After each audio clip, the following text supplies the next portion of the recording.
Omzum yükle doldu ama bende vazgeçmek yoktu.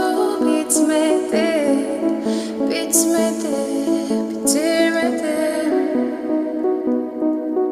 Ben özel değilim ya da öyle bir şey, ama sen varken hep böyle hissettim, böyle hissettim. Yanan her şey görünmüyor olmalı, bunu sen de hatırlarsın da artık